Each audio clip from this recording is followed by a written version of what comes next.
I will request Dr. A.B. Mehta to come and give his talk. Well, while he's fixing the slides, I think I wanted to say two things. First of all, I don't give tips to even waiters, coolies, nobody. So I won't give you tips, I'll give you tricks.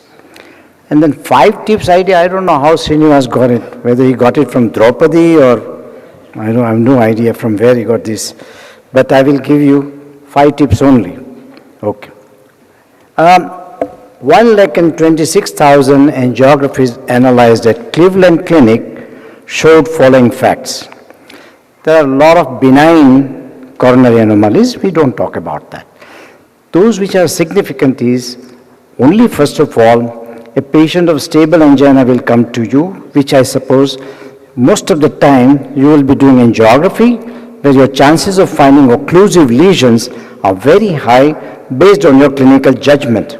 Now, question is that most of the time you have a chance that if an angioplasty, you may say that, well, this is too difficult for me, I reject.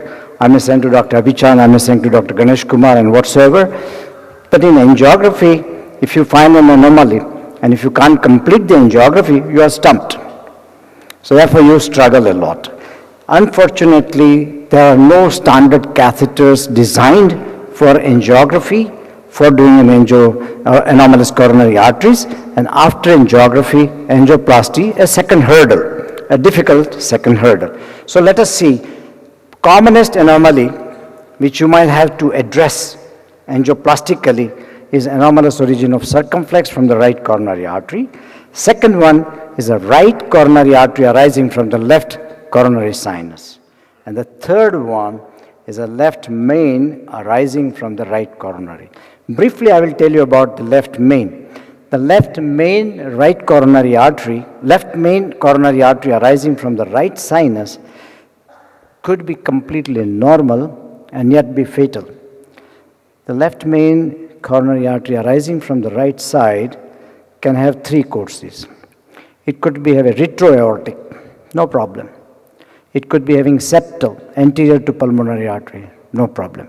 But when it is interarterial, traveling between aorta and the pulmonary artery, during the moments of stress and hypertension, it gets squeezed between the 2 large vessels and the patient can have a massive heart attack or a sudden cardiac death.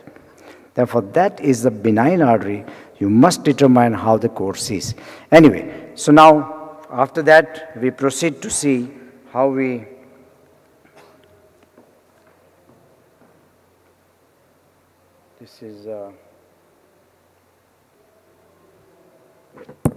you have to grope in the dark? No, you should have a full knowledge of how the anomalies are generally going to present. CT coronary angio does help, but how often do we do a CT coronary angio before doing an angiography? Rarely, because when we take the patient for an angiography, our diagnosis of occlusive coronary disease is already made on the basis of clinical grounds alone. The amount of dye will go high. There are many strategies, and you may have to change many wires. Sometimes you may have to take many support devices. So personally, I feel that the femoral approach is better. Simplest, if there is a dextrocardia with situs inversus, then it is simple, it's a mirror image dextrocardia. You use a left Judkins catheter for an artery which comes from the right sinus, use a right Judkins catheter for the artery which comes from the left sinus, and your movements should be exactly opposite, counterclockwise rotations. Shaping the catheter. Now this is important because, as I told you already, the pre-shaped catheter specifically designed for the entry into the anomalous arteries are not available. So therefore you will have to be innovative. For example, on the left-hand side, I have shown you a Judkins catheter, which is 3, and I wanted to make it smaller than that. On the right-hand side, you can see that we have converted into a smaller curve. Catheters are made up of polyurethane material, and they can be shaped after heating them. And how do you heat them? You will have to have a hair dryer, and that you keep in the cath lab, hold the catheter, mold the shape with putting a guide wire inside it, or even otherwise also. Select the shape which you want to make depending upon the coronary ostium, wherever it is, and then heat it and cool it after the wire shape has been given. In the left and right hand column here, for example, you can see here this catheter. I have turned it anteriorly. And why do I turn it? Formerly, if you remember, the left catheters, left Judkins catheter was available in G curve. A G curve means the catheter is specifically designed to turn anteriorly so as to make an entry to circumflex artery. But now they are not available, so we have to shape them. Okay, let us say now, you find that when you make a left injection and you find that the LCX is missing, the reason could be there could be a very short left main. Pull the guide catheter out, or pull the diagnostic or a guide catheter out, and then or use a larger guide with a short tip and turn clockwise to most posteriorly, or sometimes make a coronary sinus injection because it may be arising as a separate origin. So you make a aortic root shoot or a coronary sinus injection, you will find. There is no RCA in the right sinus. Well, and in that case it may be arising superior to the actual RCA ostium supposed to be, and then in that case you can use an M plus left pointing anterior and superiorly and you will get it. If it is arising from the left sinus, then I think it is important. If there is a left sinus, it is usually situated in front of the left main and slightly superiorly. To turn the catheter anterosuperiorly, ordinary Judkins catheter which you have selected for the left main will not work because it will keep on going into the left main. You need to take a shorter catheter or even sometimes a larger catheter, and it should be turned on its own. For example, if I have a 3.5 diagnostic catheter and if I want to do an angioplasty for an anomalous origin of the, or anomalous right coronary coming from the left sinus, I will take guide catheter Judkins 3, push it into the left coronary sinus and allow it to turn on its own, which I will show you in some examples, and that's how you can do it. Now let us go to some examples. Case 1, anomalous origin of right coronary artery from the left sinus, and look at in the left panel, the wire is not able to enter, it's floating because the guide was far away. By this floating technique you can enter, and for the most suitable wires are either whisper wire, Fielder FC, or pilot wire. Personally, I prefer whisper because it is little stronger wire. Then this wire just entered. Why do we need whisper wire? Because we need to have easy trackability. There is no support. The guide catheter is still situated miles away from the right coronary ostium. So slowly I pass the wire. Once the wire has reached a distalmost portion, take a balloon and pass it to the proximal portion beyond the site of lesion. Now with that, you can see on the right-hand column, I'll go again, that in the right-hand column that I have deep-seated curved the guide catheter so as to allow the guide catheter in a power position. This can only be done after my balloon has been introduced into the target artery.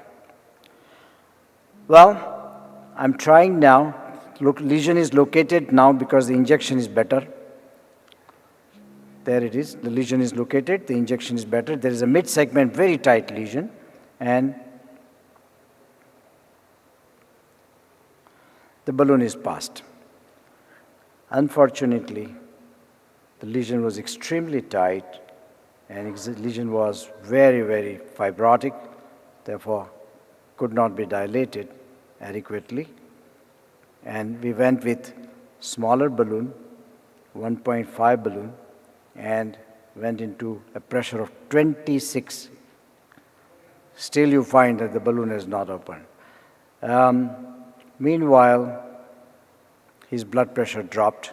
He was hypokinetic, so I hypokinetic in the inferior wall, so I had to place a pulmonary artery catheter. You can see that pulmonary artery catheter. It didn't happen, and therefore, that this did not open, so therefore we had to resort to some other technique. And therefore,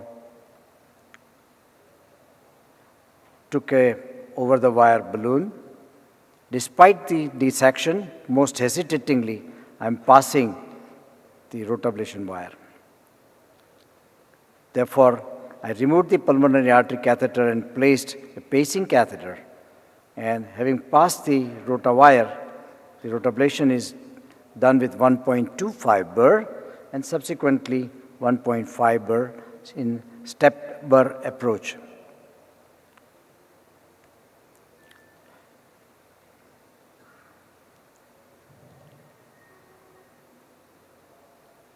After this,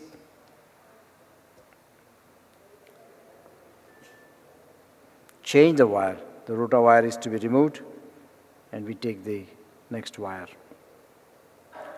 And before that, trying to go back to a distalmost position, crossing the dissected lesion and rotablated lesion, and pass the wire. Now, there is some dissection. We are advancing after balloon dilatation. Stent will be the next approach. 3 millimeter stent, but still you find that there is a distal stenosis. It's not optimally open.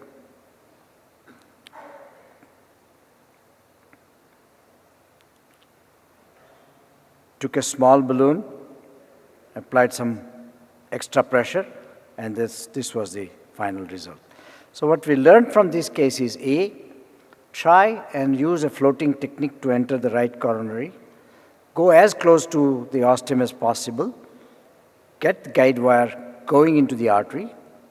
Thread on the balloon. And with the help of balloon, just mere balloon shaft, take a deep support from the guide catheter. What about the left circumflex artery arising from the right coronary sinus? Well, the left coronary ostium, first of all, you will find that the left main is unusually long, and you will find that the LAD is very large. Suspect the left circumflex arising from the right sinus in that case.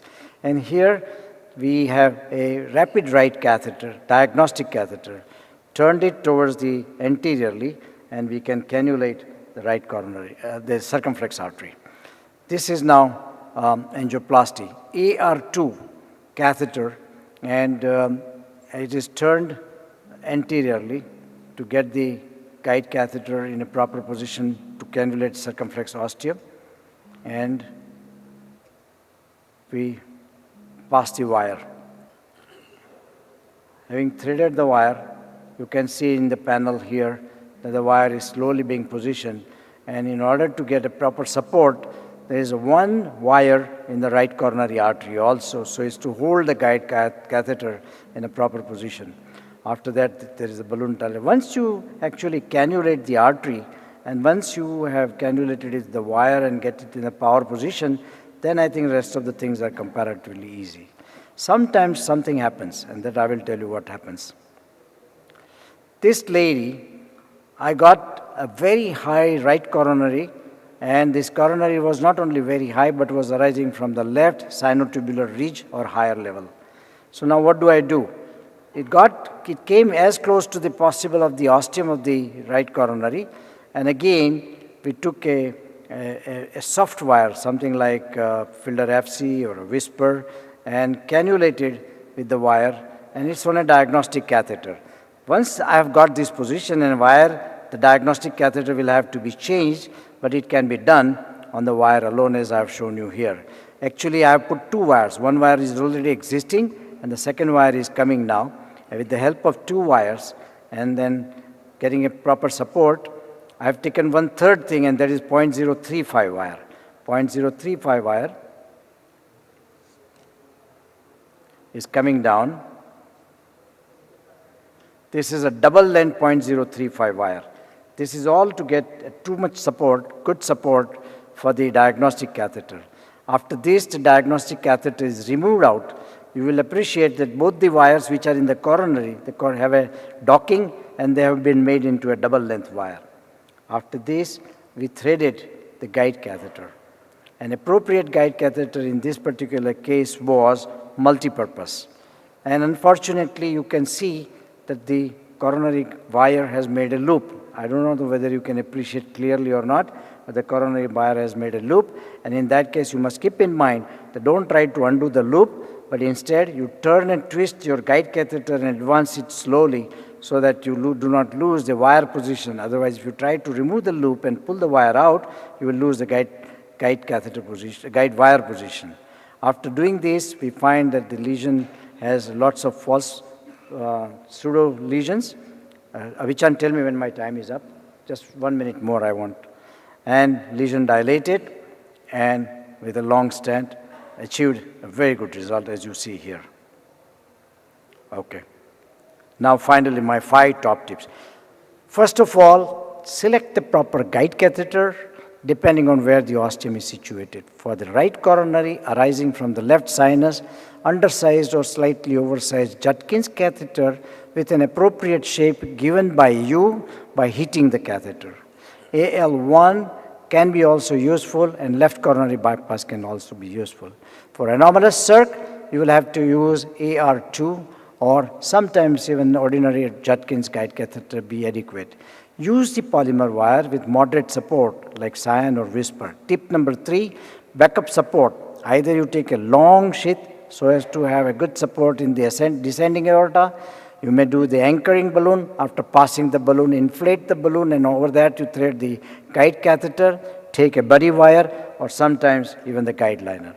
Avoid dissection by gradual balloon dilatation, because you never know. You may not be able to stent this patient, and if after ugly dissection and with a rash dilatation, if the patient's dissection results into an acute closure and you giving no stent, surgery is unnecessarily invited.